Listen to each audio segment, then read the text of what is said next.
살다가 보면 자꾸 잊어버리는 게 있습니다. 잊고 사는 것이 있습니다. 어떤 분이 그렇게 얘기를 합니다. 오늘은 나의 남은 인생에서 가장 젊은 날이다. 맞는가요? 생각을 해보셨습니까? 오늘은 앞으로 내가 살아가야 될 텐데 그 날들 중에서 가장 젊은 날이다. 시원한 예배당에서 이웃을 위해서 또 나라를 위해서 기도하는 장로님의 기도가 있고 성가대들의 아름다운 찬양이 있고 날씨도 비가 오다가 마침 잘 캐고 옆에 물 한번 인사합시다. 참 좋은 날입니다. 잊지 말고 사시기를 바랍니다. 쉽게 해서는 안 되는 질문이 있습니다. 또 쉽게 대답을 하면 큰일 나는 질문도 있습니다. 그 중에 하나가 부부가 이렇게 앉아서 예배를 드리는데 다시 태어난다면 지금 사는 배우자와 또 결혼하시겠습니까?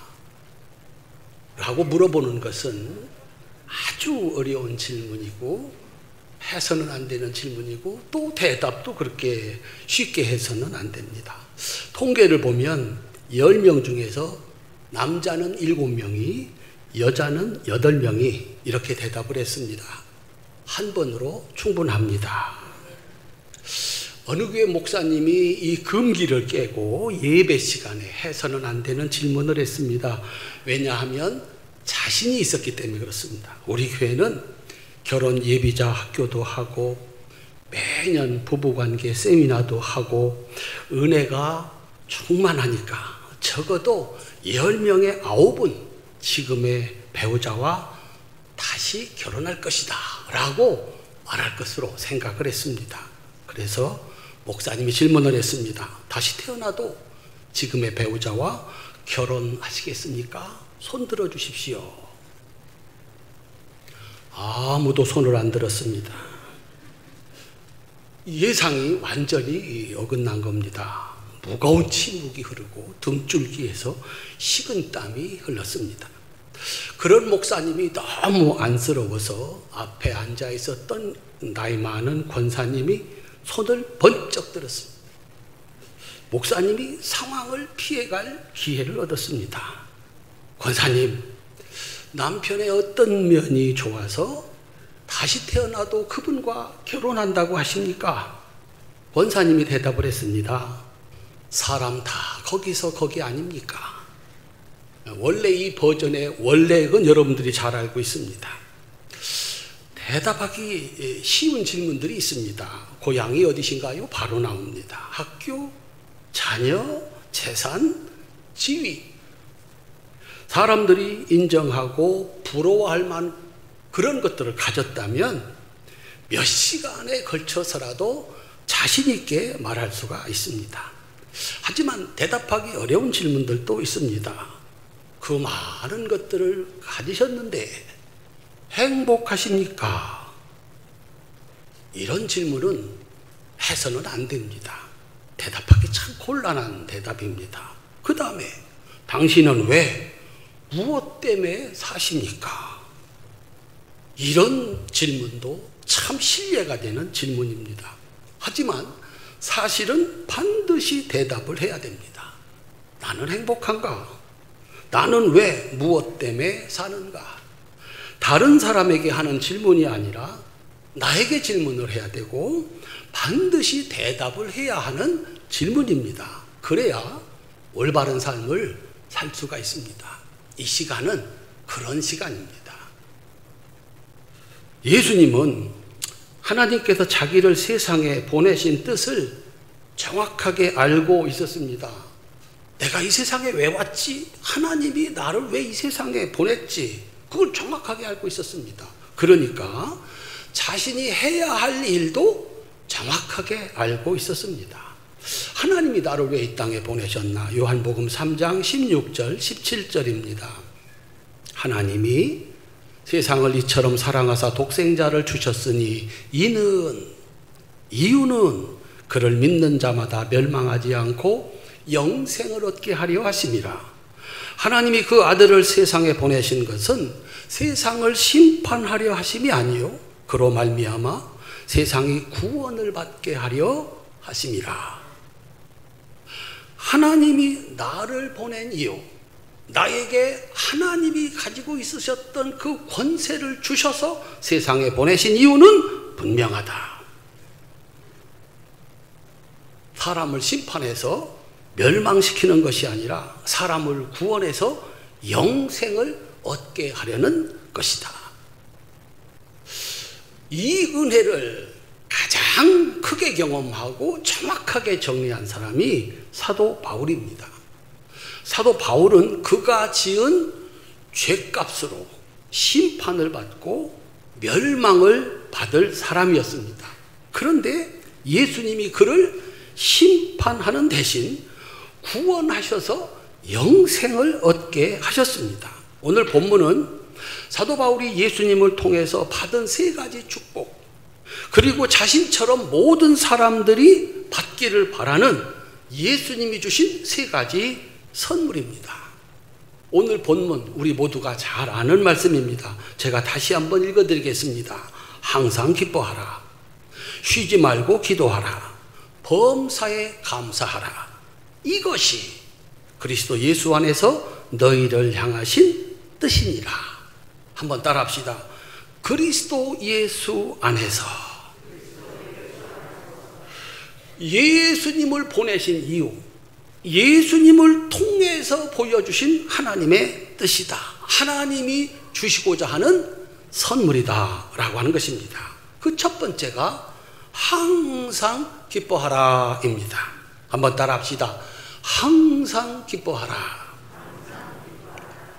국어사전에서 기쁨은 자신의 욕구가 충족되었을 때, 자신의 기대, 자신의 소원이 이루어졌을 때 느끼는 즐겁고 흥겨운 감정이다. 이렇게 해석을 했습니다. 자기가 원하던 것이 있었는데, 기대가 있었는데 그것이 이루어졌다. 축구선수가 골을 넣었다. 야구선수가 홈런을 쳤다. 자기가 준비했던 시험에 합격을 했다. 원하던 회사에 취직을 했다. 그렇게 먹고 싶었던 음식을 드디어 먹게 되었다. 그때 느끼는 감정, 그것을 기쁨이다. 그렇게 해석을 했습니다.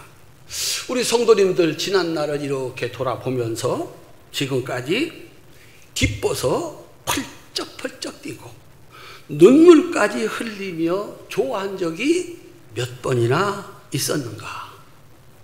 그래도 이렇게 돌아보면 몇 번쯤은 있었을 겁니다.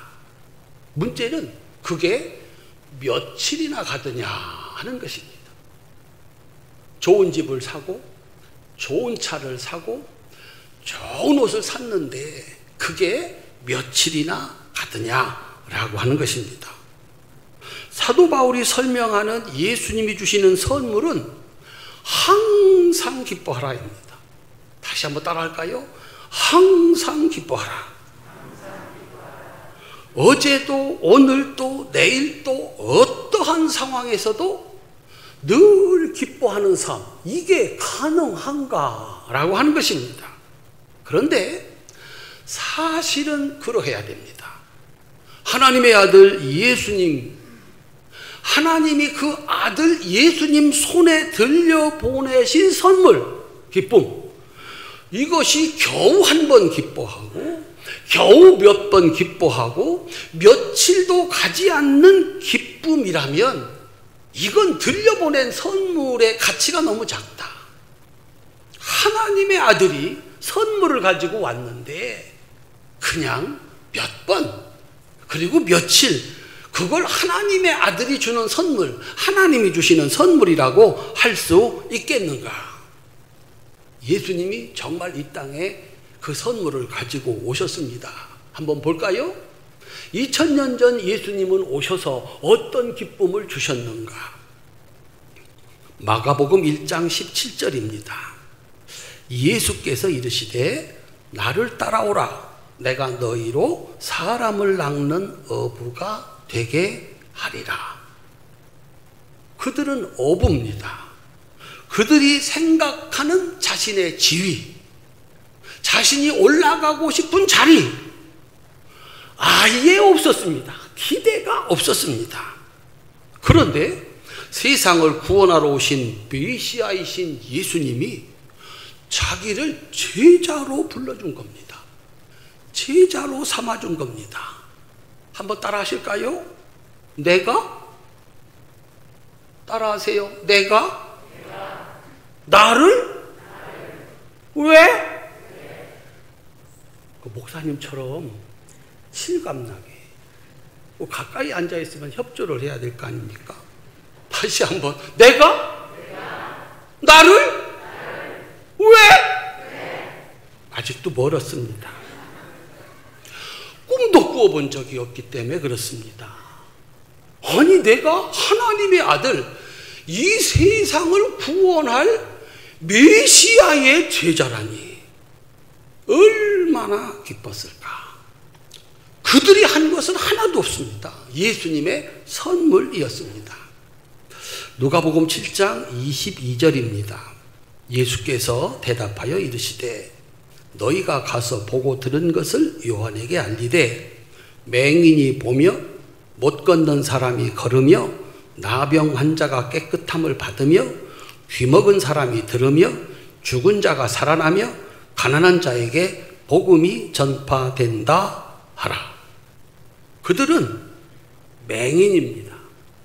못 걷는 사람입니다. 나병 환자입니다. 귀먹은 사람입니다. 죽은 자입니다. 가난한 자입니다. 그들은 기쁨을 잃어버린 지가 오래된 사람들입니다. 아니, 그들의 인생에서 아예 기쁨이라는 게 없었던 인생들입니다. 그리고 앞으로 세월이, 시간이 아무리 간다 할지라도 그들 인생에는 기쁨이라는 것이 없는 인생이었습니다. 간음한 여인 붙잡혔습니다. 세리장 삭개오, 예수님을 3번이나 부인한 베드로, 그리고 마지막 십자가의 강도까지 그들은 기쁨을 빼앗긴 자들이고 그 기쁨을 다시 찾을 소망이 없는 자들입니다.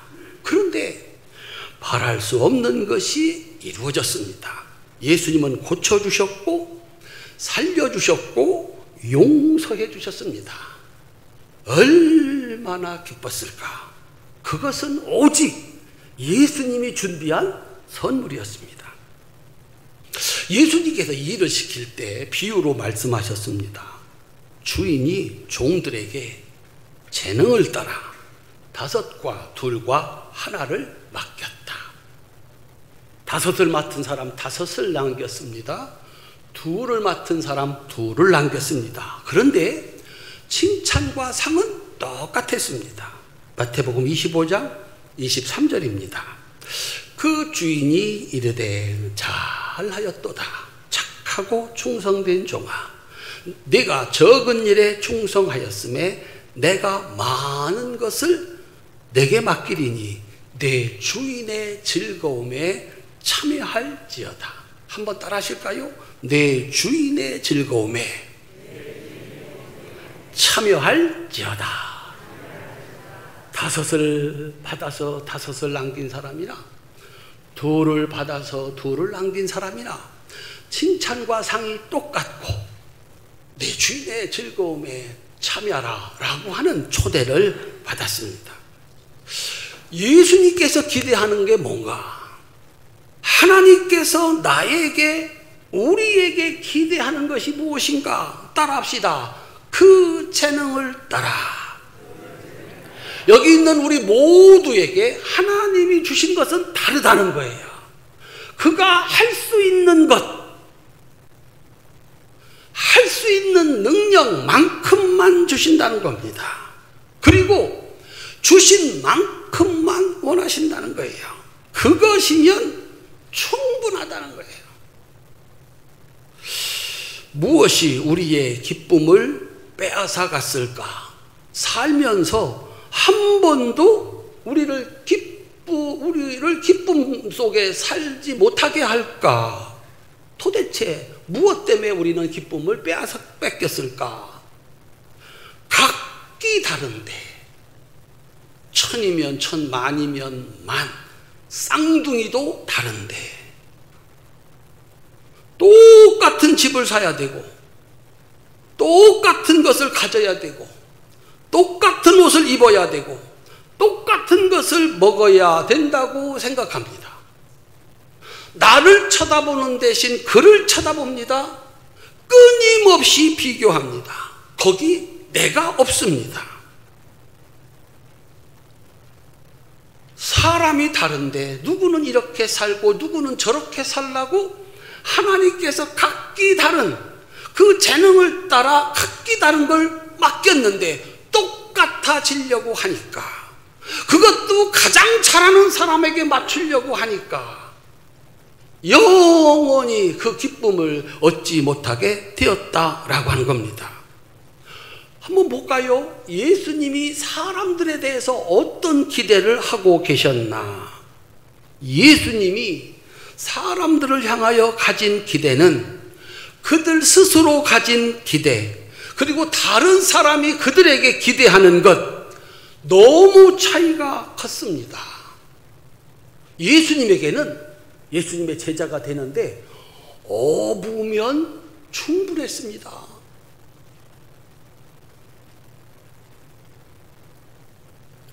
자기에게 오기만 하면 됐습니다. 예수님의 말씀을 따라서 하기만 하면 됐다라고 하는 것이죠. 예수님 보시기에 잠자는 제자들의 모습은 어떠했을까요? 이제 목사님이 설교를 하다 보면 마음에 걸리는 거잖아요. 한국 교인들이 가장 사랑하는 성경 구절, 하나님은 사랑하는 자들에게 잠을 주시느니라. 이야, 잠 오지 않는 거 저는 상상을 못 하는데, 우리 권사님 한 분이 목사님 제가 잠을 못 자요. 생각을 해봤다니까요. 얼마나 힘들까. 자야 되는데, 내일 새벽기도 가야 되는데 잠이 안 와요. 그래서 제가 정말 간절히 기도했어요. 하나님, 남들 다 자는 그 잠 좀 자게 해주세요. 조금 나아졌다는 얘기는 듣기는 들었어요. 옆에 우리 인사합시다. 잠은 집에서 잡시다. 꼭 교회 와서 그럴 필요는 없잖아. 그러니까 목사님이 이렇게 성도들이 잠깐 졸거나 주무시면 마음이 상하는 거예요. 이게 은혜가 없어서 그러나 한심 자고 오지 뭐 별 생각이 다 들잖아요. 예수님은요, 내일 십자가를 져요. 제자들 다 알았어요. 야, 나 너무 힘드니까 나를 위해서 기도해줘. 그래 함께 갔잖아요.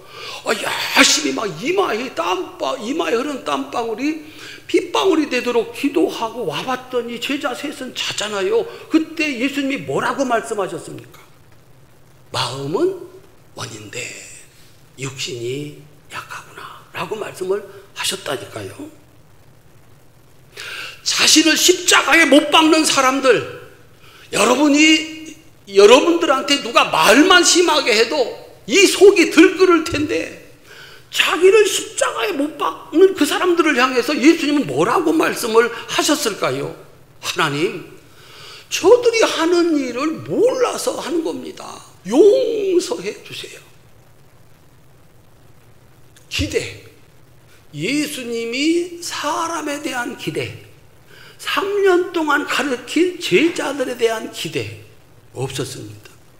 그리고서 그들의 부족함을 지고 가는 것이 자기가 마땅히 해야 할 일로 알았습니다.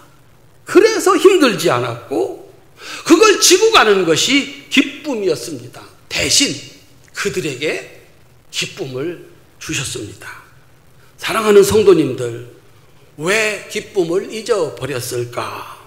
기쁨이란 자신의 바람이 이루어졌을 때, 자기의 소원이 이루어졌을 때 느끼는 감정이라고 했습니다. 만약에 여러분들의 기대가 이만큼 높으면 언제 기뻐할까? 여러분의 바람이 이만큼이면 언제 기뻐할까? 그게 충족이 돼야 기뻐하는 것인데, 내 자신에 대한 기대가 너무 높은 것은 아닐까? 그에 대한 기대가 너무 높은 것은 아닐까? 내가 살아가는 세상에 대해서 그 기대가 너무 높은 것은 아닐까? 만약에 지금 바라는 것의 절반만 해주면 좋겠다. 절반이라면 어떨까? 아니, 내가 지금 바라는 것에, 저 사람한테 바라는 것에 30%만 해주면 어떨까? 내가 나한테 바라는 게 있었는데 그동안에 나는 10개를 잘해야 기쁨이 있는데 그 중에서 5개만 해도 기뻐한다면 그 중에 3개만 하라면 혹시 할 수 있지 않을까라고 하는 거죠. 야구선수가 10번을 쳐가지고 3번을 맞춰서 안타를 만들면 최고의 선수 3할 타자라고 그래요. 만약에 10개 중에 4번을 쳐서 날리면은요, 꿈의 타자, 4할 타자라고 그래요. 없어요, 없어. 메이저리그, 그 뛰어난 리그, 우리나라에서 가장 뛰어난 타자라도 3할 타자, 10번에 3번을 쳐내는 게 어렵고요. 10번 중에 4번을 쳐내는 것은 꿈의 타자라는 거예요. 아이, 목사님, 10번에 3번을 못 치겠습니까? 오늘 가서 한번 쳐보세요.